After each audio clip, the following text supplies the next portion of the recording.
Oh, di Jaktim, saya lahir di Keramat Jati. Tapi ada juga adik di Jeger. Tapi gede di Jeger tahun ini di Keramat Jati. Enggak sih, sebenarnya dibilang gede juga enggak, karena saya lulus SD saya udah di Magelang. Saya lulus SD, saya sempat 1 tahun SMP di Jakarta, di Mester Jatinegara. Jadi hanya cuman di satu SMP lah. Nah itu di Magelang itu 7 tahun, Jogja 1 tahun, ke Medan, di Medan 7 tahun, balik lagi ke Solo. Solo itu dari 97 akhir sampai 2007 pindah ke Magelang lagi sampai 2010. Jadi yang paling banyak Jawa Tengah. Dari 2010 saya ngerantau ke Kalimantan Timur 10 tahun. Pulang lagi 2020 kemarin. Jadi boleh katakan di Jakarta dia banyak di luar ya, bukan di Jakarta. Makanya ini gimana? Oh, tunggu dulu. Iya. Masih nggak apa-apa sih. Cuman terserah panitia aja. Mau ngikutin waktu atau ini?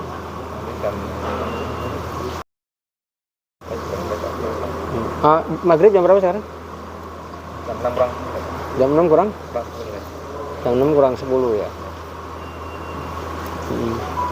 Nggak apa-apa sih. Berarti nanti setengah 6 berhenti ya? Setengah 6 lebih 10 lah. Lebih 10 berhenti, nanti ada kira ini kan itu masih jamnya masih kelihatan kok. Oke. Masuk.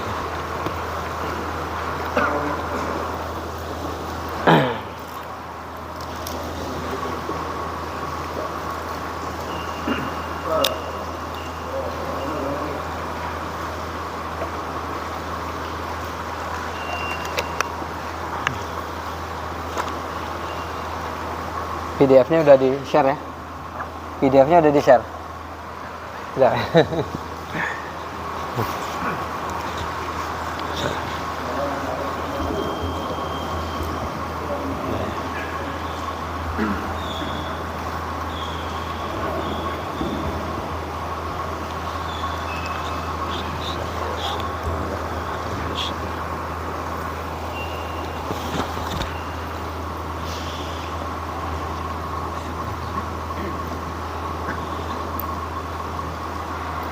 Assalamualaikum warahmatullahi wabarakatuh.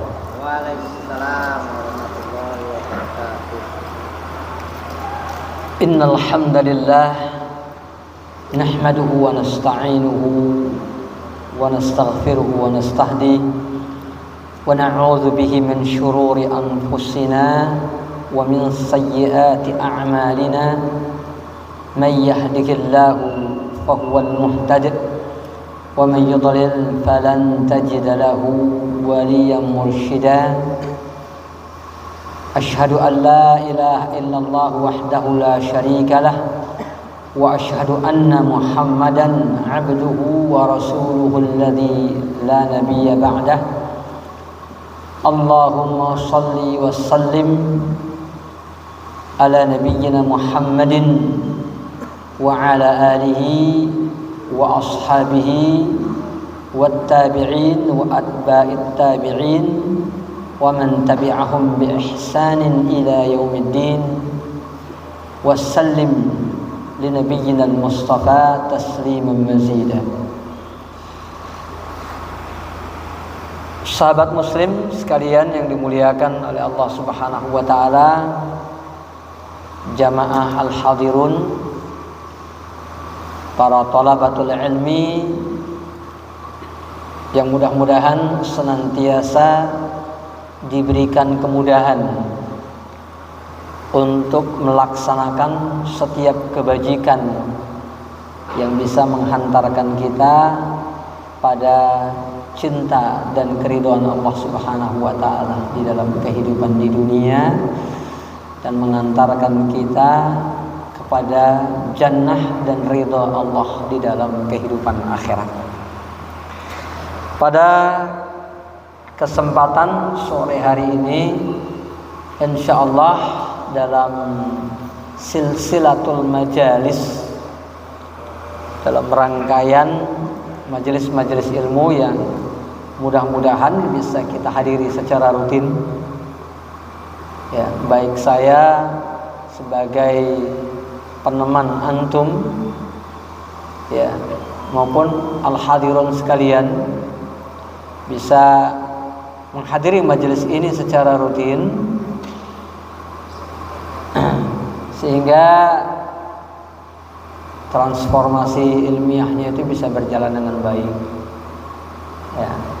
Artinya kalau pelajaran itu disampaikan secara rutin, pada sebagian tempat itu ada yang hadir 20 orang, 30 orang misalnya, tapi 30-nya ini gak pernah sama.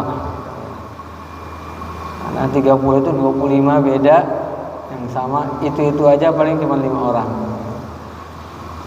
Bagus gak? Ya bagus aja. Cuman ketika ilmu yang dipelajari itu memiliki runutan, kita khawatir ada mata rantai penyampaian ilmu yang terabaikan, sehingga bisa terjadi kesalahpahaman dalam memahami ilmu itu sendiri. Karena manhaj ilmi, manhaj mempelajari ilmu atau metodologi mempelajari ilmu itu harus dilakukan dengan tertib. Ya, jangankan ilmu, ibadah saja, ya, di antara rukunnya adalah at-tartib. Wudu biarpun yang dibasuh sama, tapi kalau tartibnya salah, nggak sah wudunya. Sholat juga begitu kan, ya, biarpun semua gerakan sholat dilakukan, tapi kalau tartibnya salah, tidak sah ibadahnya. Begitu juga yang namanya thalabul ilm.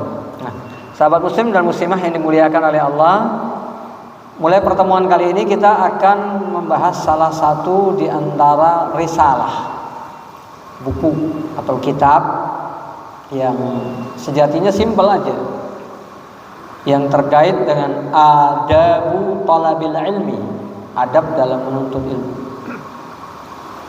Kita semua tahu bahwasanya adab itu sangat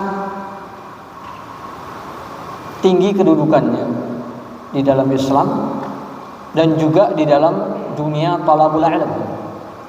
Bahkan banyak riwayat dan athar yang menyebutkan, ya, para ulama salaf menandaskan mereka itu mendahulukan pelajaran tentang adab sebelum mereka belajar ilmu itu sendiri, ya. Bahkan ada yang puluhan tahun belajar adab, hanya sepersekian di antaranya mereka belajar ilmu dalam arti sesungguhnya. Nah, karena innama bu'istu liutammima makarimal akhlaq, mahasinal akhlaq, sholihal akhlaq, ya, dengan berbagai lafalnya. Tujuan daripada diutusnya Nabi Muhammad SAW adalah untuk mengajarkan kepada kita tentang akhlak. Khairukum ahasinukum akhlaqa. Yang terbaik di antara kita itu yang paling baik akhlaknya. Ya. Inna sholata tanha 'anil fahsya'i wal munkar. Kan salah satu tujuan salat yang paling utama selain untuk mengingat Allah Subhanahu wa taala adalah untuk menjadikan kita pribadi-pribadi yang bisa menghindari perbuatan-perbuatan yang amoral, perbuatan-perbuatan maksiat yang melanggar hukum Allah Subhanahu wa taala. Jadi seluruh wujud ibadah yang ada di dalam Islam itu tujuan ragawinya, kita menyebutnya sebagai tujuan ragawi, adalah akhlak. Tujuan ragawinya, tujuan fisiknya itu adalah akhlak. Baik akhlak kepada Allah maupun akhlak kepada sesama. Jadi oleh sebab itu, ketika kita mau belajar ilmu, kita nggak boleh mengesampingkan akhlak. Karena ketika manusia itu melupakan akhlak dalam satu konteks ibadah, maka ibadah itu menjadi percuma dalam tanda kutip. Ya. Contohnya misalnya nilai akhlak daripada ibadah itu kan tadi dibilang, salah satu misalnya sholat. Salah satu tujuannya mengingat Allah. Aqimis sholata li dzikri. Ini kan tujuan akhlak kita kepada Allah. Kita diperintahkan untuk sholat agar kita bisa selalu mengingat Allah. Tapi juga ada tujuan akhlak kepada sesama manusia misalnya. yaitu menjaga perbuatan fahsya dan mungkar tadi. Nah, ketika sholat tidak bisa melahirkan kedua akhlak tersebut, sholat tersebut menjadi percuma dalam tanda kutip. Makanya salah satu tanda daripada komunitas yang sholatnya itu paling nggak beres, mereka bahkan sholat tapi ditunggu di neraka, bukan di sorga. Ya. Itu fawailul lil musallin alladzina hum an sholatihim sahun. Sholatnya orang-orang munafik yang disebutkan di dalam Al-Quran, wala yadhkurunallaha illa qalila wa idza qamu ila shalah qamu qusala. Mereka kalau sholat malas-malesan, dan mereka hanya ingat Allah sedikit aja. Orang munafik kok masih ingat Allah? Iya, karena orang-orang munafik ini banyak di antara mereka yang secara imani mengakui kebenaran Islam tapi nggak mau menerimanya. Ya, lalu kemudian secara lahiriah mereka menampakkan diri sebagai orang-orang Islam. Mereka disebut kaum munafikin. Ya. Jadi kaum munafikin itu seperti orang Yahudi juga. Ya. Jadi secara ilmu meyakini kebenaran Islam, tapi kemudian mereka menolak untuk berislam. Namun bedanya orang-orang munafik menampilkan diri seperti orang Islam. Mereka hanya bisa ingat Allah sedikit saja. Itu tandanya sholat tidak bisa melahirkan akhlak. Jadi itu bagian awal kita tegaskan sebelum kita belajar tentang risalah yang akan kita baca ini. Ini salah satu risalah yang ditulis oleh para ulama. Sulit kita menghitung berapa banyak kitab yang ditulis terkait dengan adab thalabul ilmi, saking pentingnya. Ya. Saking pentingnya. Jadi sangat banyak sekali kitab yang ditulis tentang thalabul ilmi. Di antara yang masyhur misalnya At-Tibyan fi bayani adabi hamalatul Quran kalangan Al-Imam An-Nawawi. Itu juga sering dibahas di mana-mana ya. Kitab At-Tibyan, bahkan sudah ada terjemahannya. Bayanul ilmi wa fadlih ya. Ibnu Abdul Bar juga sangat terkenal. Ada satu kitab judulnya satu yang nulis sampai beberapa. Nah, itu Ta'limul Muta'allim. Itu ada Az-Zarkasi, ada Al-Imam Asy-Syafi'i, dan ada beberapa ulama yang lain. Mereka menulis kitab dengan judul yang sama, tentang tema yang sama. Jadi judulnya sama, temanya sama, Ta'limul Muta'allim. Ya, jadi banyak sekali kitab yang ditulis tentang ini. Bahkan Al-Khatib Al-Baghdadi sendiri itu punya 2 kitab yang sama-sama berbicara tentang ilmu.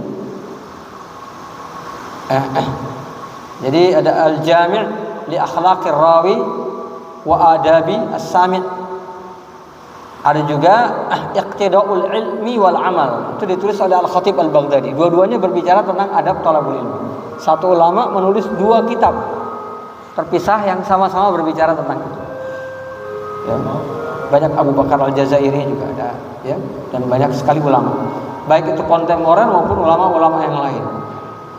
Jadi kitab ini sudah pernah ditulis oleh begitu banyak ulama, seolah-olah mereka selalu mengingatkan para muridnya tentang pentingnya kitab yang membahas tentang adab thalabul ilmi. Kitab yang lama masih ada, sudah muncul kitab yang baru. Nah, salah satu di antara kitab tersebut, karena masing-masing di antara kitab itu punya empasis, penitik beratan yang berbeda-beda. Ya, penitik beratan dan yang berbeda-beda, meskipun masing-masing berbicara tentang adab thalabul ilmi. Nah, salah satu di antara kitab tersebut yang ditulis oleh Bakar Abu Zaid yang ada di hadapan kita ini, yaitu Hilyatu Talibil Ilmi atau Hilyatun li Talibil Ilmi. Hilyatu Talibil Ilmi atau Hilyatun li Talibil Ilmi. Hilyah itu artinya perhiasan. Ya, talibul ilmi, penuntut ilmu. Nah, sebelum kita membaca kitab ini, kembali kita tegaskan ini. Mungkin di antara kita ada yang bertanya, berarti kitab ini penting bagi mereka yang kategorinya talibul ilmi. Nah, kita misalnya yang tergolong masyarakat awam, apa perlu belajar tentang kitab adab thalabul ilmi? Ya. Karena memang kalau kita bicara tentang level ilmiah, marahilul ilm, ada kategori masyarakat awam, ada thalabatul ilmi, para penuntut ilmu, dan ada para ulama. Nanti penuntut ilmu juga nanti ada yang mutamakkinin dan ghair mutamakkinin. Ada para penuntut ilmu tingkat awal, ada yang sudah mapan. Juga belajar ada elementary-nya ya, ada beginner, ada intermediate, ada advance. Begitu juga dalam thalabatul ilmi. Jadi ada level-level dalam belajar. Tetapi level-level tersebut pun bisa relatif sifatnya gitu. Bisa di satu tempat orang yang punya kadar ilmu seperti itu dianggap thalabatul ilmi. Tapi di tempat yang lain mungkin dianggap masyarakat awam. Karena level ilmiah orang-orang Indonesia itu sudah sangat tinggi. Setiap zaman juga berbeda. Di masyarakat awam di kalangan at-tabi'in atau para sahabat nggak bisa dong dibandingkan dengan masyarakat awam di kalangan kaum muslimin sekarang. Jadi makanya ketika kita bicara tentang adab thalabul ilmi, ini kita bukan bicara tentang adab bagi orang yang levelnya thalibul ilmi, bukan. Tapi bagi setiap orang yang merasa memang perlu belajar Islam. Siapa yang perlu belajar Islam? Ya setiap kita. Jadi masyarakat awam juga perlu belajar tentang adab thalabul ilmi. Itu yang pertama. Yang kedua, bahwasanya kalaupun misalnya kita rata-rata yang ada di sini, bahkan mungkin yang ngajar pun masih tergolong masyarakat awam misalnya, dalam thalabul ilmi. Ya. Kalau dalam bahasa Arab, qabla ramiyati tu'addul kanain. Sebelum kita memanah, dipersiapkan dulu anak-anak panahnya. Kalau bahasa kita istilahnya sedia payung sebelum hujan. Itu lebih akrab dengan bahasa kita. Kalau bahasa Arabnya qabla ramiyah tu'addul kanain. Artinya kalaupun memang ada level, kita sekarang ini masih awam nih ya, tetap kita harus mempersiapkan adab dalam thalabul ilm. Saya belum siap nih untuk belajar ilmu agama agak serius gitu, masih main-main aja. Adab tetap harus dipelajari dulu.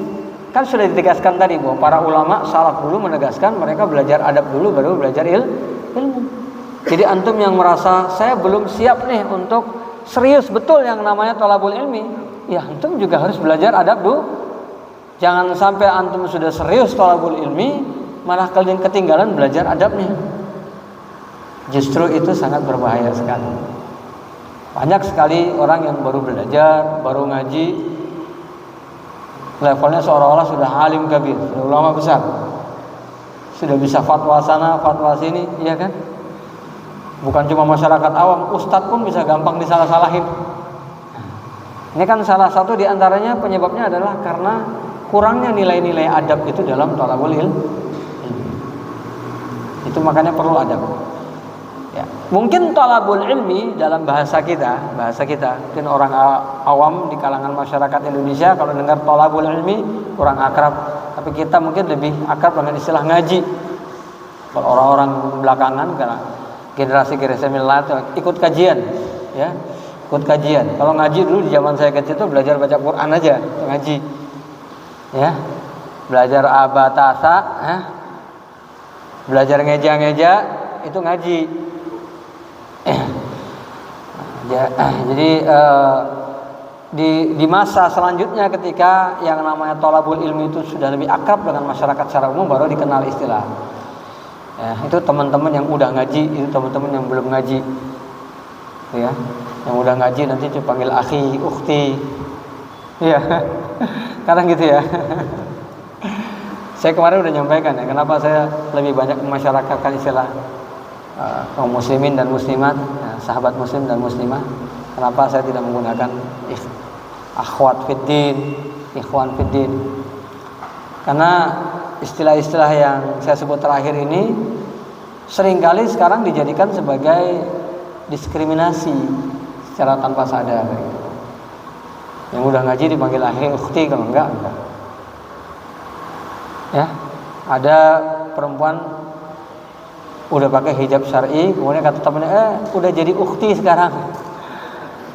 Kan jadi samar artinya. Sudah jadi ukhti apa sebelumnya akhi? Ya, maksudnya dia udah jadi ukhti, udah ngaji. Tapi ini kan jadi istilah yang salah. Tujuannya memang memasyarakatkan bahasa Arab, bagus. Tapi jangan akhirnya menjadi diskriminatif ya. Kalau mau mengistilahkan akhi ukhti ya udah, semua teman dipanggil akhi ukhti silakan, boleh-boleh aja.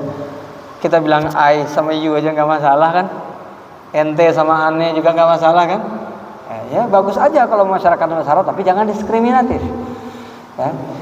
Ya, seolah-olah ada pembedaan nanti orang yang sudah ngaji dengan yang belum. Padahal yang udah lama ngaji juga belum tentu terangkat derajat dan levelnya dari awam menjadi thalibul ilmi, belum tentu.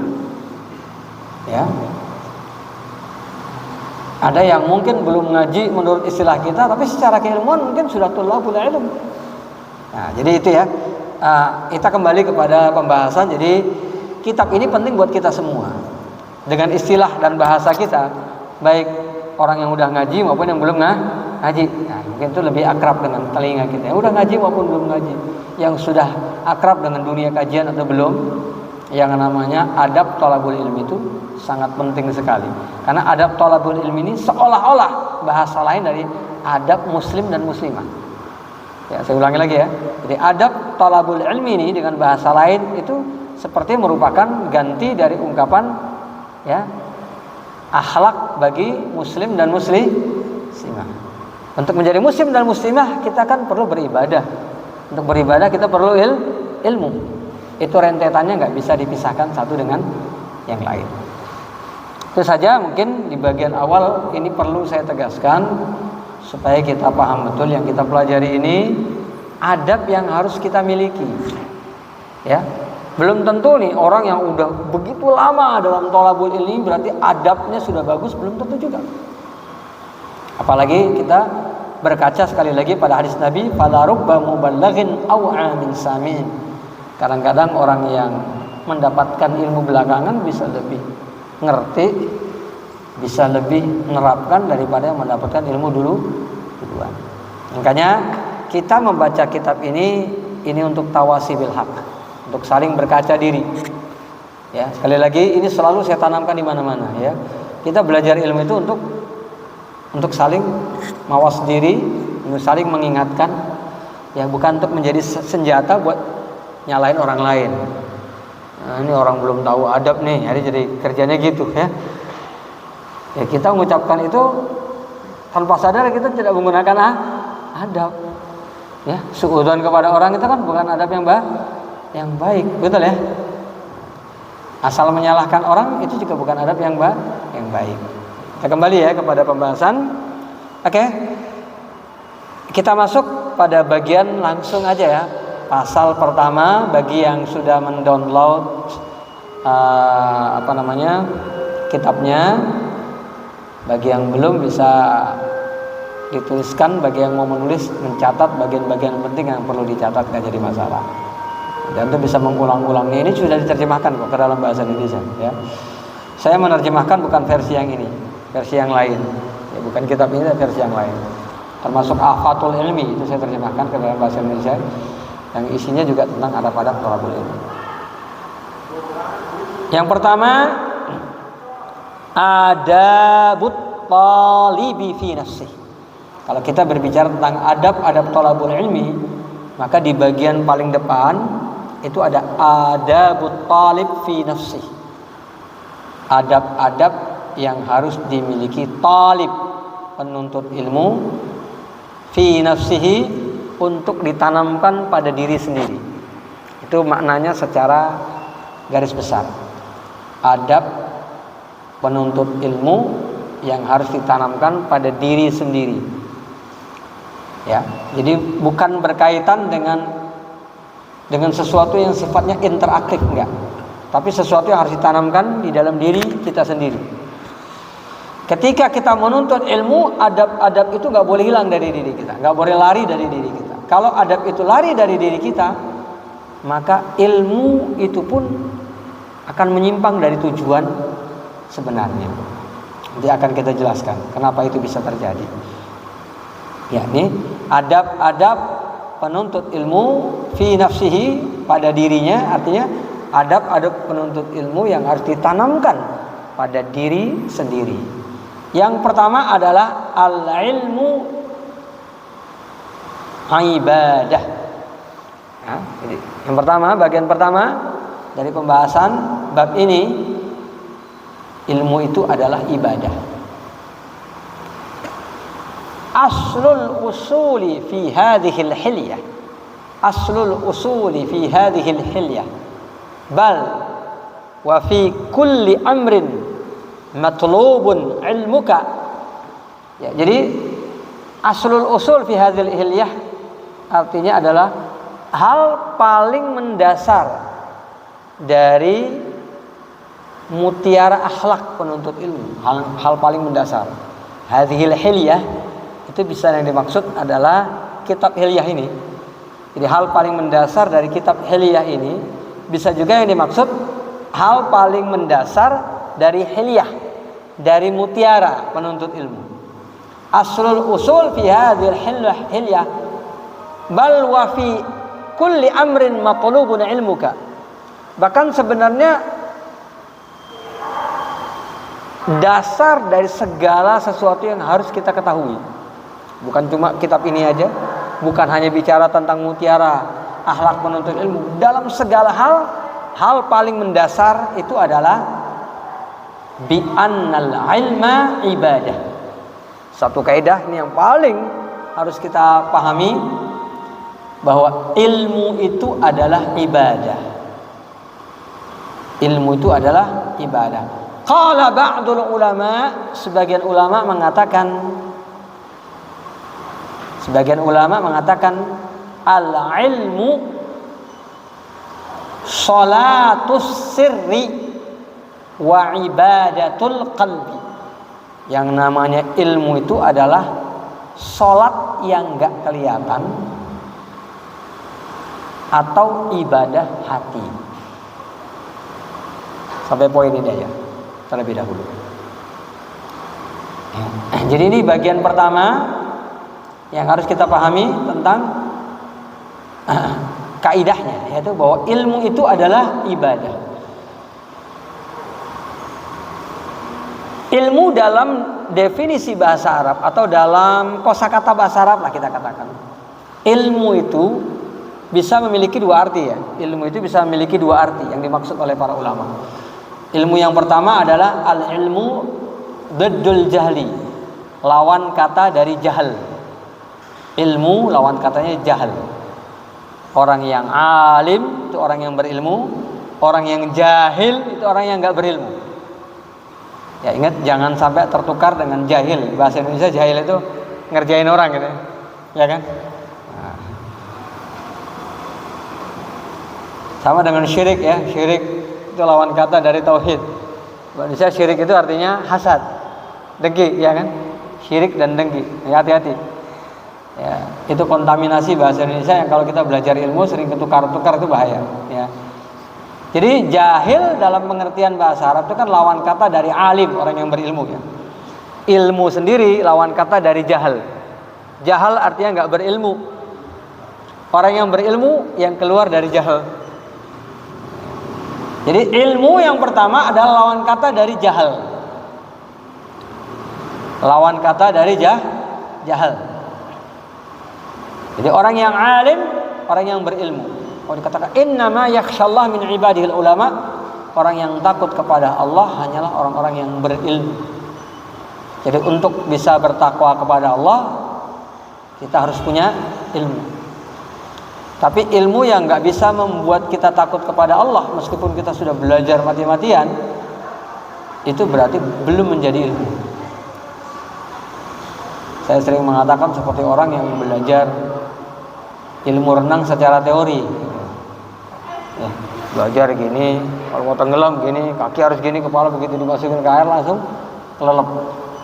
Ini berarti ilmunya belum jadi ilmu. Kira-kira seperti itu. Untuk bisa bertakwa kepada Allah harus belajar ilmu, tapi orang yang belajar ilmu belum tentu bertakwa. Makanya ilmu yang dimaksud di dalam ayat tersebut adalah ilmu yang diamalkan. Maka innama yakhshallah min ibadil ulama, kalau kita terjemahkan, sesungguhnya yang takut kepada Allah hanyalah para ulama, itu orang-orang yang memiliki ilmu dan mengamalkan ilmunya. Itu namanya tarjamah tafsiriyah. Al-Quran itu nggak bisa diterjemahkan kalau hanya dengan terjemah harfiah, harus dengan terjemahannya, ada tafsirnya. Karena kalau diterjemahkan yang takut kepada Allah hanyalah orang yang berilmu. Apa benar kalau orang udah berilmu, dalam arti punya ilmu, dia pasti bertakwa kepada Allah? Itu gimana sama orang Yahudi? Gimana dengan alim ulama yang ngajak orang ke pintu-pintu neraka di akhir zaman? Jadi kita kembali kepada pembahasan. Jadi lawan kata dari ilmu adalah jahal. Ini arti ilmu yang pertama.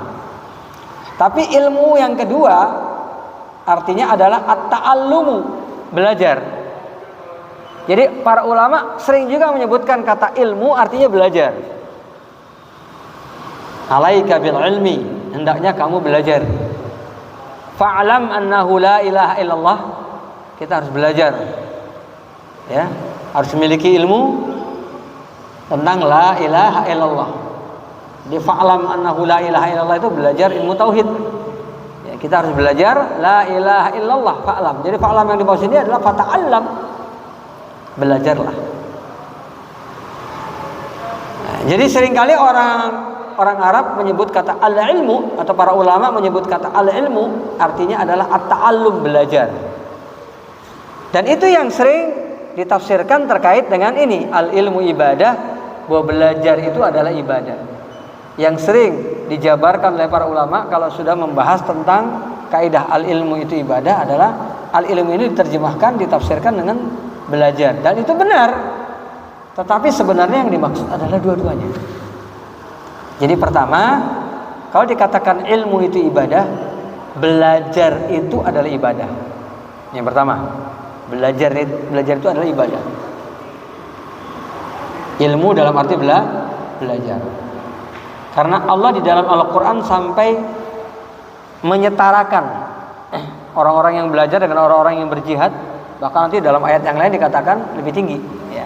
Tapi dalam satu ayat, makanal mu'minuna liyanfiru kafah. Kalau ada perintah berjihad, nggak sepantasnya seluruh kaum muslimin pergi berjihad. Falaula nafara min kulli firqatin minhum ta'ifah.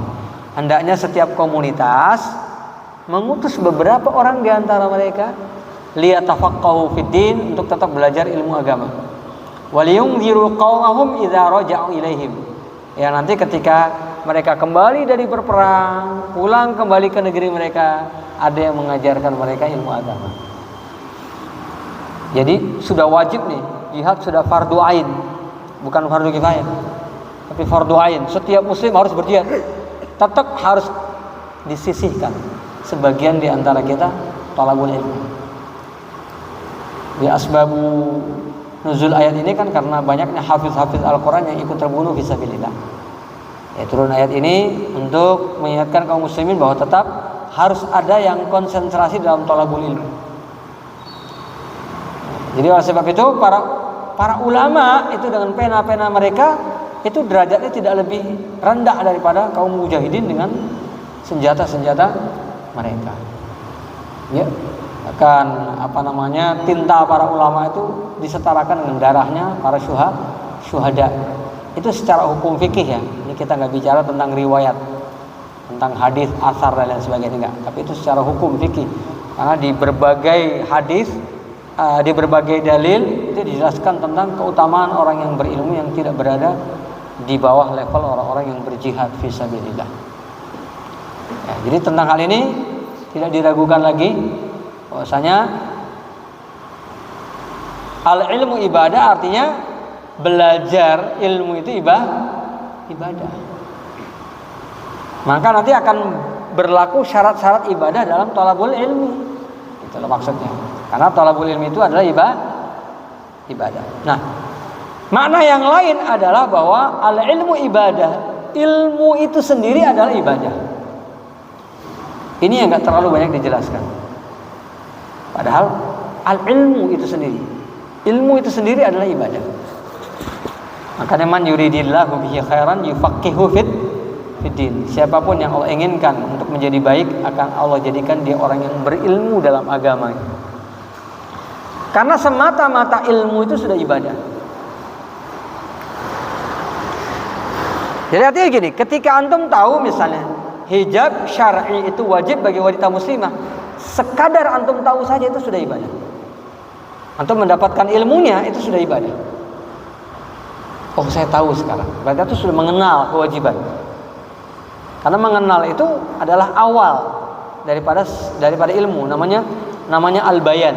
Kalau dalam konteks ilmu namanya al-bayan. Al-bayan itu kalau orang sekarang bilang pencerahan, ya.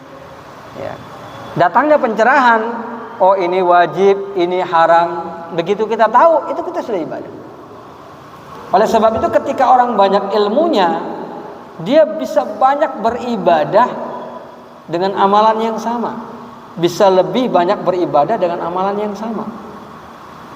Jadi ini orang berilmu, amal yang dikerjakan sama, tapi ibadah yang dia lakukan lebih banyak. Orang sama-sama tidur siang, yang satunya sudah tahu tentang sunnahnya kailulah dengan niat malam mau sholat malam, gitu ya. Sama-sama kan, sama-sama tidur, sama-sama baca doa, sama-sama tidur. Maaf ya kalau ngiler, sama-sama ngiler. Tapi yang satu pahalanya lebih banyak dari yang lain, karena dia punya ilmu. Bisa dipahami di sini ya. Adanya ilmu itu sendiri adalah ibadah. Ya. Jadi orang yang berilmu bisa mengibadahkan banyak hal yang tidak dilakukan oleh orang-orang yang tidak berilmu. Sama-sama bekerja mencari rezeki. Ada yang fisabilillah, ada yang enggak. Kan gitu. Ada yang pahalanya gede, ada yang dikit. Jadi ilmu itu sendiri adalah ibadah. Jadi ketika innal 'abda la yusalli salata. Innal 'abda la yusalli salata. Kadang-kadang seorang hamba itu melakukan sholat. Wa ma kutiba lahu min sholatihi illa nisfuha. Ada orang yang beribadah sholat tapi pahalanya separuh. Ada yang seperempat, ada yang seperlima, ada yang seperenam dan seterusnya. Jadi ibadah sholatnya sama, pahalanya bisa beda-beda. Ya. Itu bergantung dengan keikhlasan dan juga ilmunya tentang sholat. Ya, sama-sama makan enak ya. Yang satu ibadah, yang satunya enggak. Yang satunya beribadah, atau enggak. Ada orang sama-sama makan, yang satunya bermaksiat, yang satunya enggak. Ya. Saya sering mengingatkan, sebenarnya mengingatkan diri saya sendiri, tapi di kalangan keluarga, anak istri ketika sedang makan, lagi makan di warung atau di mana saja, tiba-tiba nggak enak, lalu meluncur ucapan, kok nggak enak ya, kok nggak kayak kemarin ya, kok nggak kayak di warung sana ya. Kan itu biasanya muncul spontanitas, betul ya. Nah, padahal di dalam Islam kalau kita tahu ilmunya, ma'aba Rasulullah SAW ta'aman, Nabi SAW tidak pernah menghina makanan. Ini kita sedang makan, kita udah mau ngomong langsung kita tahan, karena kita punya ilmunya. Makan kita jadi tambah ibadah, suapan kita tambah ibadah. Karena ketika kita menghina makanan, kita sudah melakukan perbuatan yang dilarang dalam adab Islam. Dan saya sering menjelaskan, kalau kita menghina makanan itu banyak hal yang akan muncul. Pertama, kita jadi kurang bersyukur kepada Allah Subhanahu wa ta'ala. Makanan ini coba kurang asin, kurang ini, kurang itu, platingnya kurang, macam-macam lah ya. Tapi gara-gara itu kemudian kenikmatan kita makan berkurang. Betul. Makan di sini yang dibayangin makan di tempat lain. Beda ya sama warung sana ya. Yang tadinya bisa kita nikmatin jadi enggak. Coba kalau kemarin enggak sempat makan di sana, ini jadi makanan paling enak. Gara-gara makan di sana, ini jadi nomor 2. Iya kan? Itu salah satunya. Yang kedua, kalau orang yang masak dengar kira-kira gimana? Ya saya senang masak, jadi saya juga termasuk nggak senang kalau ada orang lain menghina masakan saya. Ya, perasaan merasa bersalah kalau kita masak, orang lain merasa nggak nyaman dengan masakan kita. Ya, orang yang senang masak biasanya tuh tahu itu. Begitu orang yang makan kok kurang, aduh pasti ada yang nggak beres. Udah merasa bersalah, padahal dia belum ngomong, apalagi sempat diucapkan. Yang lainnya lagi, kalau kita diajak makan sama teman kita kan mau traktir kita supaya kita senang nih. Kita bilang, waduh, enakan di sono. Teman kita yang tadinya mau nyenengin kita, aduh, salah nganter saya ini. Kenapa kemari nganternya? Dia yang mau menyenangkan kita jadi merasa bersalah. Saya. Dan akan banyak lagi yang lainnya orang yang akan merasa susah gara-gara ucapan kita, padahal ucapan kita sedikit. Ini sebagai contoh aja lah, ya. Jadi yang namanya ilmu itu adalah ibadah. Jadi bukan hanya thalabul ilmi, tapi ilmu itu sendiri adalah ibadah. Semakin banyak kita tahu tentang ilmu, semakin banyak amalan yang bisa kita jadikan sebagai ibadah. Ya, di saat orang melakukan 1-2 ibadah dalam satu amalan, kita bisa melaksanakan belasan bahkan puluhan ibadah dalam satu amalan. Ya. Sahabat muslim dan muslimah yang dimuliakan oleh Allah Subhanahu wa taala. Ya, kita kembali kepada pembahasan bahwa akar dari setiap urusan, setiap hal adalah pengetahuan bahwa ilmu itu sendiri adalah ibadah. Makanya sebagian ulama sampai mengatakan ilmu itu seperti sholat yang nggak kelihatan. Ilmu itu seperti sholat nggak kelihatan. Sholat itu kan artinya doa ya. Jadi ilmu itu seperti doa, seperti ibadah, tapi ibadahnya nggak kelihatan. Semakin banyak orang berilmu, semakin banyak dia beribadah dengan cara yang tidak kelihatan. Orang diem ilmu, ketika dia diamnya dengan ilmu jadi ibadah, kan betul ya? Ada temennya pada ribut, ini segala macam. Sekarang itu kan banyak ya, banyak sekali yang diributin yang nggak perlu diributin. Orang nulis status salah bahasa, dikritik sana, kritik sini, ya. Dijadikan bahan perdebatan. Adalah salah satu di antara akhlak seorang muslim itu, ana za'imu baitin fi rabadil jannah. Aku akan menjamin satu rumah di bagian bawah surga, bagian bawah ini. Ya, liman tarakal mira wa in kana muhiqqan, orang yang enggak mau berdebat meskipun dia sudah menganggap berhak untuk berdebat. Udah tempatnya nih dia berdebat, tapi dia menganggap kayaknya masih bisa dilakukan tanpa berdebat, enggak usah berdebat lah. Dia tinggalkan perdebatan nih, dapat tempat dia bagian bawah surga, dapat rumah di bagian bawah surga. Ya. Yang kita bisa bayangin kalau kerjanya debat mulu, ya. Yang ninggalin debat aja baru dikasih rumah di bagian bawah. Ini kalau tengah-tengah itu liman tarakal mizah, liman taraka kadziba wa in kana mazihan, liman tarakal kadziba wa in kana mazihan. Orang yang enggak mau dusta meskipun bercanda. Ke bagian tengah. Nah. Nanti yang bagian paling tinggi yang akhlaknya benar-benar bagus. Jadi kalau debat aja masih keranjingan, jadi rumah bagian bawahnya nggak dapat. Kan kasarnya gitu ya. Ya, jadi semakin kita berilmu, semakin kita sadar tentang perlunya menghindari majelis-majelis debat. Jadi kalau emang nggak perlu banget jangan dilakukan. Karena wajadilhum billati hiya ahsan. Kalaupun kita mendebat seseorang itu harus dengan cara yang baik. Debat itu harus dengan adab, ya. Kalau sekarang itu misalnya dengan moderator lah, gitu ya. Temanya apa dan tujuannya mencari kebenaran nih. Ya, jadi siapa nanti yang salah yang ngalah. Jangan yang kalah balas dendam. Ini bukan ajang MMA ya. Ya, bukan fighting club ini, orang yang kalah besok balas dendam, bukan ya. Debat yang baik itu debat memang semata-mata mencari kebenaran, membela kebenaran. Ya, kita kembali kepada pembahasan.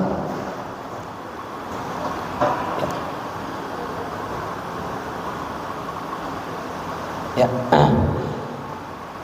Jadi itu makanya dikatakan di sini sekali lagi wa alaihi fa inna syartal ibadah. Ketika kita sudah tahu bahwasanya ilmu itu adalah ibadah, wa alaihi fa inna syartal ibadah, maka untuk belajar dan berilmu, dua-duanya. Untuk belajar dan berilmu ada dua syarat yang diberlakukan untuk setiap ibadah. Ya. Syarat ibadah itu kan ada dua. Yang pertama apa? Ikhlas, ini syarat diterimanya ibadah. Yang kedua ittiba. Jadi kalau beribadah itu harus ada syarat ikhlas, maka belajar dan juga berilmu harus ikhlas. Ya, Jadi ada orang punya ilmu tapi nggak ikhlas. Itu ilmunya orang-orang Yahudi itu ya.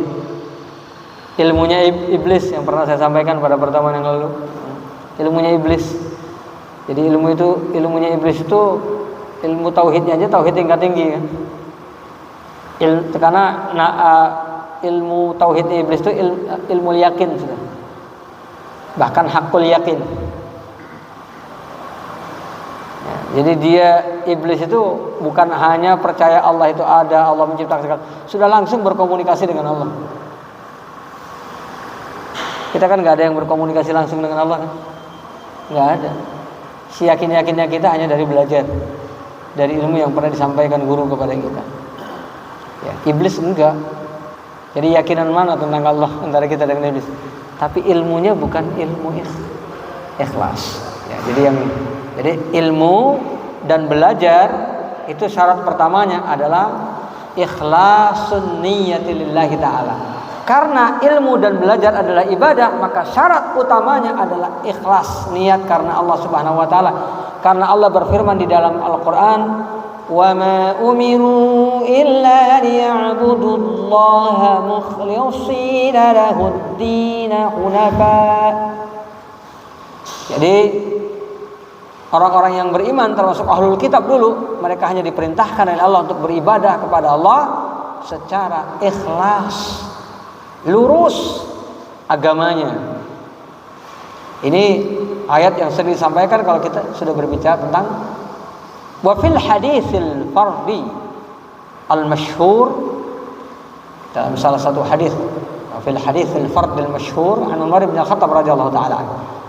Dalam satu hadis al-fard, jadi hadis ini hadis fard, artinya hadis yang diriwayatkan pada satu levelnya itu oleh satu orang saja, dari Umar bin Khattab radhiyallahu taala.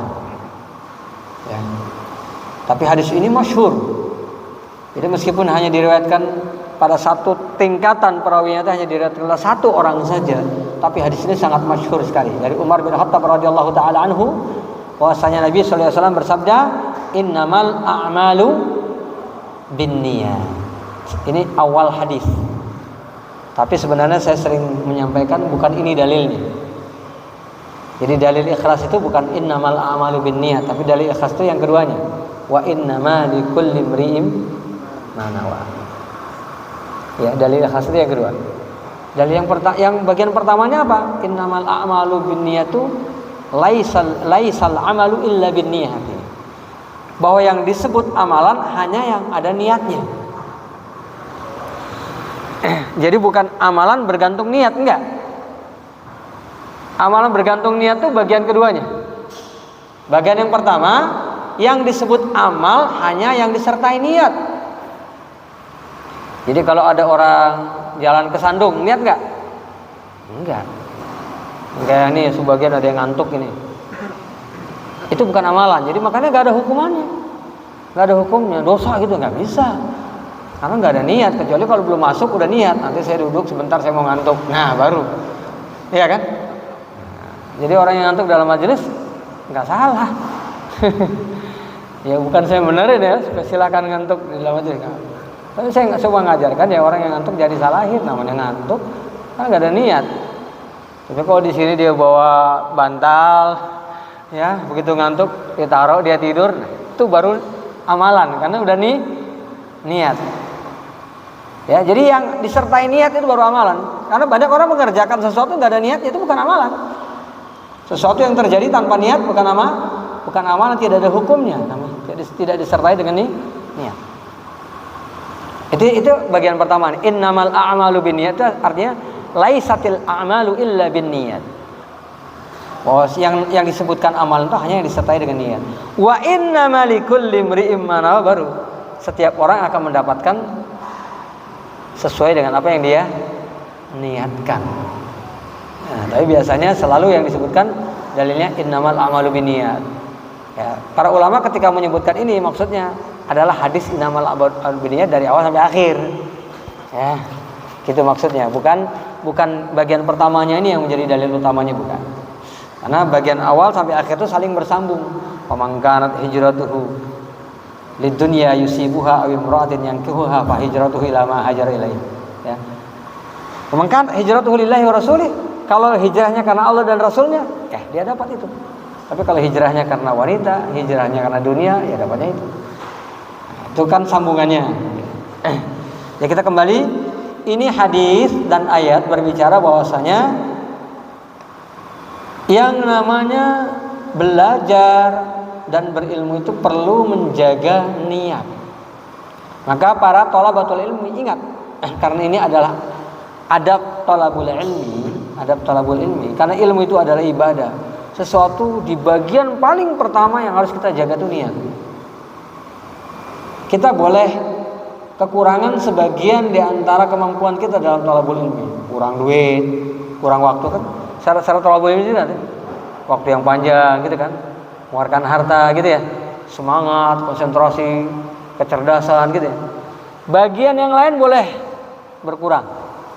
Namanya kecerdasan enggak bertahan terus ya kan.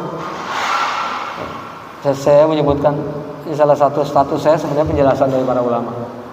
Ya, bahwasanya setiap manusia itu memiliki kecerdasan.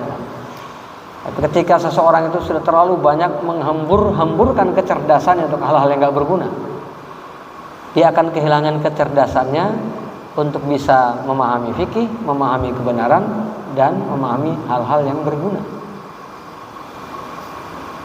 Jadi hati-hati, jangan terlalu menghabiskan energi otak kita untuk hal-hal yang nggak berguna. Karena otak kita terbatas. Makanya kemampuan otak bisa berkurang, termasuk bertambahnya usia, terlalu banyak yang dipikirin, macam-macam lah. Ya. Begitu juga uang, waktu udah pastilah bertambah usia, waktu bertambah pendek. Tapi yang nggak boleh berkurang sama sekali, yang harus selalu dijaga apa? Niat. Keikhlasan kita ini yang nggak boleh kurang. Ya. Karena ketika keikhlasan itu berkurang atau niat dalam thalabul ilmi sudah menyimpang, hati-hati. Nanti kita akan sebutkan di bagian bawahnya nanti. Fa'in faqadal ilmu ikhlasan niyati. Kalau ilmu sudah kehilangan keikhlasan, intaqala, dia akan beralih min afdalit ta'at, dari ketaatan yang paling tinggi, ila haddil mukhalafat, menjadi penyimpangan yang paling ngeri.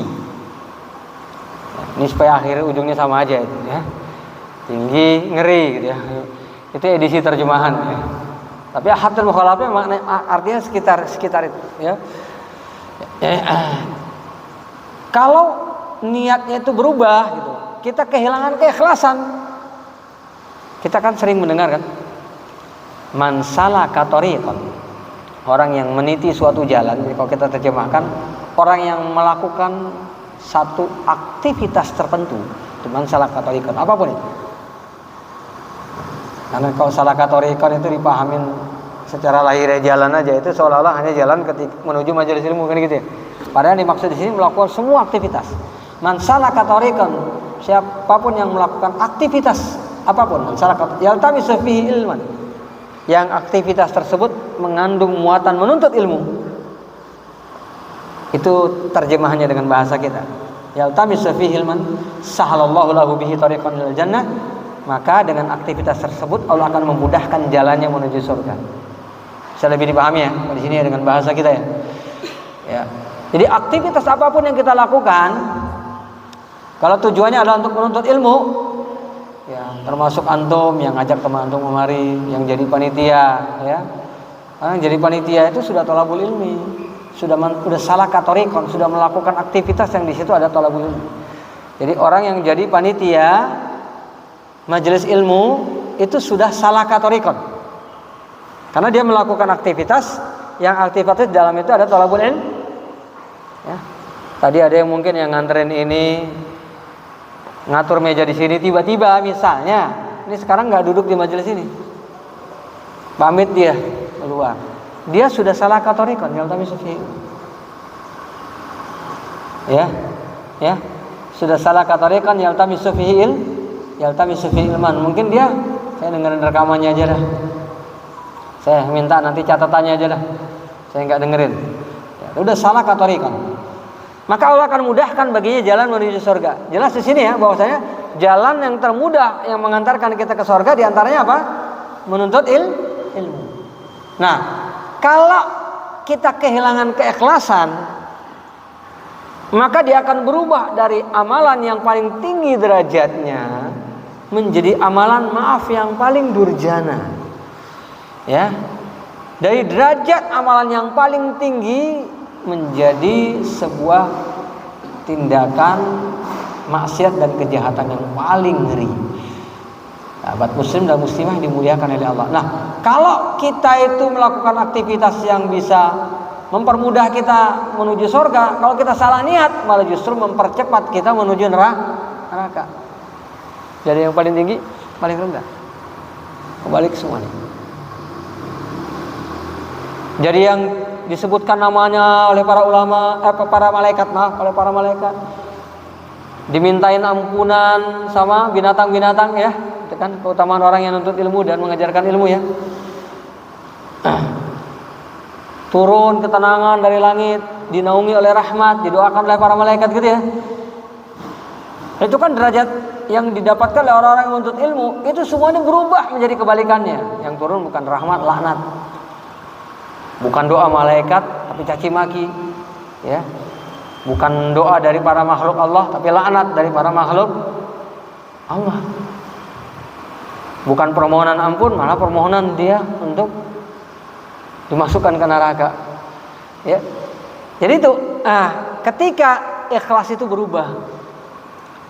Menuntut ilmu misalnya awal-awal ngaji dulu, ketika pertama kali tobat, saya mau menuntut ilmu supaya ibadah kita supaya saya makin bagus, sholat saya semakin beres, saya tahu makna arti sholat, arti doa-doa saya, supaya saya bisa umroh dan haji dengan cara yang lebih baik. Mungkin sebelum tobat dulu sempat umroh, sempat haji tapi nggak karu-karuan di awalnya. Tapi sudah semakin lama thalabul ilmi mulai muncullah godaan. Nah, jadi yang awal nyari ilmu jadi nyari musuh. Nyari ilmu, nyari teman debat. Tadi nyari ilmu jadi niatnya ngadu ilmu. Man talaba ilman mimma yubtagha bihi wajhullah. Orang yang menuntut ilmu yang sebenarnya tujuannya adalah harusnya karena Allah. La yata'allamuhu. Sementara dia belajar illa liyusiba bihi aradan minad dunya, hanya untuk mencari dunia. Lam yajid 'arfal jannah. Enggak akan mendapatkan baunya surga. Begitu juga man ta'allama ilman, siapa yang belajar satu ilmu ya, liyumari bihi sufaha, untuk berdebat dengan orang-orang bodoh, wa yubahi bihil ulama, untuk membanggakan ilmunya di hadapan para ulama, haramallahu alaihi jannah, diharamkan dia masuk ke dalam surga. Hadis-hadis yang semakna dengan ini banyak. Jadi ini menunjukkan ya, orang yang belajar ilmu bisa jadi berubah niatnya. Tapi ada juga yang mungkin kebalikan. Ketika orang dapat hidayah, siapa tahu dulu datang ke majelis ilmu mau ngerecokin, ya. Kan ada orang datang ke majelis ilmu itu cuma mau ngerecokin aja, ya. Tapi pas dia datang malah dapat hidayah. Ada loh beberapa orang aparat ya negara yang saya kenal ngaji sama saya dulu di kota Solo. Saya nggak tahu kalau dia itu dari anggota kepolisian yang datang katanya mendapatkan kabar pondok pesantren tempat saya ngajar pada waktu itu ini sarangnya teroris katanya. Dia duduk di sana, belajar di sana. Kok nggak ada ngajarin tentang terorisme? Alhamdulillah waktu itu kita bikin majelis setiap pekan, hari Ahad itu dari pagi sampai sore. Jadi ustadz bergantian ngajar. Jadi ada ngaji tauhid, ada ini. Pokoknya dari pagi sampai sore itu ada kajian khusus hari Ahad yang dibuka untuk semua orang, bukan hanya untuk orang yang di pesantren. Nah dia ngikut awal-awalnya cuma mau nyelidikin benar nggak kabar dari sebagian orang nih, ini kelompok-kelompok radikalis nih. Salah pas dia ngaji lama, akhirnya ngaji beneran, anaknya dimasukin pondok, ya teman-temannya diajak untuk ngaji, ya. Bahkan orang-orang di jalanan, para preman-preman tuh diajakin ngaji. Jadi dia ngajak orang-orang preman pinggir jalan untuk ngaji. Ya, jadi artinya pada waktu dia pertama ngaji niatnya benar nggak? Nggak benar kan? Tapi kemudian Allah membalikkan hati menjadi lurus. Ada yang gitu. Ada yang awalnya niatnya lurus, lama-lama bengkok. Ada yang lurus, bengkok, lurus lagi. Lurus, bengkok, dilurus-lurusin lagi. Al-iman yazidu wa yanqus. Iman itu bisa bertambah dan berkurang. Oleh sebab itu kita perlu tetap menjaga hati kita, ya. Jangan sampai wala syai' yuhattimul ilma mislu riya. Enggak ada sesuatu yang lebih yuhattimur riya, yang lebih smash. Itu smash ya. Menghancurkan ya. Enggak ada sesuatu yang lebih menghancurkan ilmu melebihi riya. Jadi yang paling menghancurkan ilmu itu diantaranya adalah riya. Riya'u syirkin au riya'u ikhlas. Baik itu riya kemusyrikan maupun riya ikhlas. Jadi riya itu ada dua. Riya yang masuk asyirkul akbar, riya yang itu adalah syirik besar, kemusyrikan besar. Dan riya yang hanya menodai keikhlasan, artinya hanya asyirkul asgar, hanya syirik kecil. Nah, jadi riya ada dua. Lalu apa yang dimaksud dengan riya yang merupakan kemusyrikan besar? Riya itu kan mencari pamrih dari manusia untuk ibadah yang dia lakukan. Dia sholat bukan karena Allah tapi karena manusia. Kan riya gitu. Untuk Allahnya ya adalah pasti, tapi berapa persen nggak tahu. Tapi sebagian diantaranya itu ditujukan untuk manusia. Itu namanya kemusyrikan, itu riya. Nah, riya itu menjadi syirik besar idza kana fi aslil amal. Ini kaidahnya. Dia akan menjadi kemusyrikan besar ketika dia muncul memang dari mula pertama seseorang itu beramal. Dari mulai berangkat ke masjid emang niatnya udah bukan karena Allah, tapi juga karena selain Allah. Ini hati-hati. Ini kemusyrikan besar. Ini bisa membatalkan amal perbuatan kita. Nah, adapun riya yang merupakan syirik kecil, alladzi yatakhallalu al-amal min ghairi amadin. Riya yang datang di sela-sela amal perbuatan, yatakhallalu al-amal, di sela-sela amal perbuatan dia datang dan berusaha diperangi oleh orang yang menyadarinya. Jadi kan ada orang yang misalnya sholatnya lillahi ta'ala nih, dia jadi imam lillahi ta'ala. Maaf ya, tiba-tiba mertuanya ikut sholat, yang tadinya niatnya membaca qul huwallahu ahad ganti jadi alif lam mim. Ubah ya, mertua ya, apalagi camar calon mertua, wah lebih Al-Baqarah sekalian ya. Jadi tiba-tiba berubah di tengah jalan tanpa dia sadarin.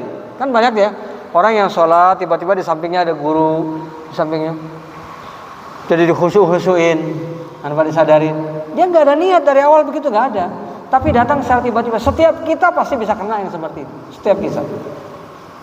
Maka selama kita itu segera menyadari, itu nggak jadi masalah.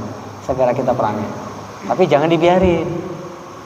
Jangan dibiarkan, karena itu akan menghancurkan amal perbuatan. Jadi bisa dipahami di sini ya. Riya itu salah satu yang paling menghancurkan keikhlasan kita. Bahaya banget nih kalau orang sudah riya. Nah, sholat bisa riya, thalabul ilmi juga bisa riya, ilmu juga bisa riya. Ada orang yang berilmu untuk riya, ilmunya untuk dipamerin, biar kelihatan hafal, kelihatan ini, gitu ya. Jadi ilmu itu untuk dipamerin, untuk diperlihatkan, untuk demonstrasi ilmiah saja. Hati-hati, ini ilmu yang riya. Thalabul ilmi juga bisa kayak gitu. Hati-hati. Apalagi orang yang majelisnya sering gabung sama majelis lawan jenis. Kalau masuk di pesantrennya yang dempet-dempetan ya, santriwati santri perempuan ya. Banyak orang yang akhirnya thalabul ilmi sudah salah niat. Sudah salah niat. Milih pesantren karena milih perempuan. Iya, bisa terjadi, bisa. Itu bisa terjadi. Jadi hati-hati. Itu perubahan niat menjadi karena selain Allah, di antaranya karena riya. Wa mithlu tasmi' atau sum'ah. Ya, kalau riya itu memperlihatkan amal perbuatan kepada orang lain untuk dapat pujian, ya. Sifatnya memperlihatkan. Kalau tasmi' memperdengarkan. Jadi dua-duanya biasanya dalam bahasa kita itu namanya riya. Tapi kalau dalam bahasa syariat dibagi dua. Kalau yang diperlihatkan itu riya, yang diperdengarkan itu apa? Sum'ah. Tapi dua-duanya itu kita sering memahaminya sebagai riya. Diperdengarkan ya baca Quran, dibagus-bagusin, diperdengarkan itu tasmi', sum'ah. Karena itu bukan memperlihatkan tapi memperdengarkan. Begitu juga orang yang mengatakan alimtu wa hafiz, aku sudah hafal sekian hadis, aku sudah tahu ini dan itu. Kamu ini belum tahu apa-apa, baru ngaji. Aku udah lama ngaji. Udah berapa hadis yang kamu hafal? Ya ini. Nah, itu termasuk sum'ah. Ya, nah, apakah setiap orang yang memperlihatkan amal perbuatan atau memperdengarkan dia riya atau sum'ah? Enggak. Semua itu kembali kepada hati, niatnya apa. Kalau niatnya untuk memotivasi boleh. Seperti yang diungkapkan oleh para ulama sering ya. Imam Bukhari mengatakan hafidtu mi'ata alfi haditsin sahih wa mi'atai alfi haditsin ghairi sahih. Aku hafal 100.000 hadis sahih dan 200.000 hadis yang tidak sahih. Jadi yang dihafal oleh Imam Bukhari berapa? 300.000 hadis. Silakan aja kumpulin kutubus sab'ah aja nggak sampai segitu. Kutubus sab'ah bukan kutubus sittah. Kutubus sab'ah itu nggak sampai segitu dibilang. Ya. Imam Abu Dawud mengatakan hafiztu alfi haditsin. Aku hafal 1.000 hadis, 1 juta hadis. Seperti Imam Suyuti dikatakan kana yahfaz alfi hadis. Imam Suyuti juga dikatakan hafal 1 juta hadis. Jadi ada Imam Asy-Sya'bi mengatakan hafiztu mi'atai alfi haditsin kama hafiztumu qul huwallahu ahad. Aku hafal 200.000 hadis seperti kalian hafal qul huwallahu ahad. Jadi yang beliau hafal bukan 200.000 lebih lagi. Tapi yang 200.000 hadis ini beliau hafal seperti hafalan kita qul huwallahu. Gitulah lancarnya dia yang 200.000. Nah, para ulama ini mengucapkan itu untuk motivasi muridnya, nggak jadi masalah. Boleh kalau kita tujuannya. Tapi ingat ya, kita harus bisa menjaga hati. Sama dengan orang yang berinfak di hadapan orang banyak supaya orang lain pada ngikutin. Ayo nih saya infak, siapa yang mau ikut? Di zaman Nabi ada yang kayak gitu kan? Infak di hadapan Nabi, makanya keluarlah hadis man sanna sunnatan hasanatan. Barang siapa yang melakukan sunnah yang baik, maka dia akan mendapatkan pahalanya dan pahala orang yang mengikuti dia sampai hari kiamat. Ya, kita akan ini kan bagian pentingnya nanti kita tutup. Ini karena bagian awal kita banyak mukadimah tadi ya, terlalu banyak yang bisa kita ini kan. Jadi dia bisa paham di sini ya. Jadi tidak setiap yang diperlihatkan, diperdengarkan itu jadi riya atau sum'ah. Kembalinya tentu kepada kadang-kadang diperlihatkan lebih baik ketika kita mampu menjaga hati dengan tujuan memotivasi. Nah, itu gak jadi masalah. Tapi akan menjadi jelek kalau hati kita ingin supaya kita dipuji oleh banyak orang. Jadi tinggal domirok, tanyakan hati kecil kita. Ini bagi saya bagus dikasih lihat apa enggak? Itu masing-masing kita enggak sama dan setiap kondisi beda-beda. Mungkin di tempat lain kalau saya terang-terangan saya enggak masalah dengan hati. Tapi kalau di sini saya terang-terangan bahaya buat hati saya. Kita yang tahu. Ya. Wa alaihi faltazimit takhallusa min kulli ma yashubu niyyatak. Ini kita bacakan karena ini penjelasan aja. Oleh sebab itu faltazimit takhallusa, berusahalah menyelamatkan diri min kulli, dari segala sesuatu ma yashubu niyyatak, yang bisa menodai niat kita fi sidqit talabi, dalam kejujuran menuntut ilmu. Contohnya kahubbiz zuhur, seperti mau menonjolkan diri supaya dikenal orang, zuhur. Wat tafawuq alal aqran, mau melebihi teman-teman kita. Ya, jadi dua hal ini dijelaskan oleh para ulama. Kalau tujuan dia zuhur lid zuhur, tujuan dia menonjol, memang untuk menonjol itu popularitas adalah untuk popularitasnya, itu yang masuk dalam kategori merusak niat. Tapi kalau orang ingin menonjol supaya lebih banyak memberi manfaat, Ini saya mau dikenal lebih banyak orang supaya saya lebih bisa menyampaikan kebenaran lebih banyak kepada lebih banyak orang lain. Tujuan dari awalnya seperti itu, nggak apa-apa. Nah, jadi demikian. Tafawuq alal aqran juga begitu. Kalau mau lebih dari teman-temannya dalam arti fastabiqul khairat, ya itu wajib. Masa kita belajar udah saya ngalah aja lah. Dia hafal 10, saya hafal 5 aja. Mana ada yang seperti itu. Ya kita tetap harus berlomba-lomba agar kita lebih banyak mendapatkan ilmu, lebih mampu mengajarkan kepada lebih banyak orang lain, nggak jadi masalah. Tapi kalau tujuannya adalah supaya dianggap paling pinter, ya, supaya nggak kalah beken sama yang lain, supaya nggak kalah penghasilannya sama yang lain, waliyadzubillah. Nah ini yang harus dihindari. Jadi sekali lagi semuanya itu kembali kepada kondisi hati, ya. Wa ja'alihi sulaman li aghradin wa arad, misalnya menjadikan itu sebagai tangga li aghradin untuk tujuan-tujuan tertentu, wa a'radin atau untuk mendapatkan materi-materi tertentu, min jahin contohnya kedudukan, wa malin harta, ta'zimin penghormatan manusia, au sum'atin popularitas, au talabi mahmadatin atau ingin dipuji banyak orang, au sarfi wujuhin nasi ilaihi atau memalingkan pandangan orang ke arahnya. Ya mungkin sampai titik ini aja. Fa inna hadhihi wa amsaluha idza syabatin niyata afsadatha. Ya, hal-hal yang semacam ini itu kalau masuk ke dalam hati kita itu akan merusak amal perbuatan kita, wa zahabat barakatul ilmi, menghilangkan keberkahan ilmu. Walihada yata'ayyanu 'alaika, ini bagian akhir ini akan kita jelaskan nanti insyaallah. Walihada yata'ayyanu 'alaika, oleh sebab itu kewajiban kita adalah antahmiya niyataka, menjaga niat kita, min syaubil iradah, dari racun niat, li ghairillah, untuk selain Allah, bal wa tahmil hima, bahkan bukan cuma menjaga tapi memagari hati kita. Ini nanti akan kita jelaskan apa yang dimaksud dengan menjaga dan memagari, insyaallah pada pertemuan yang akan datang.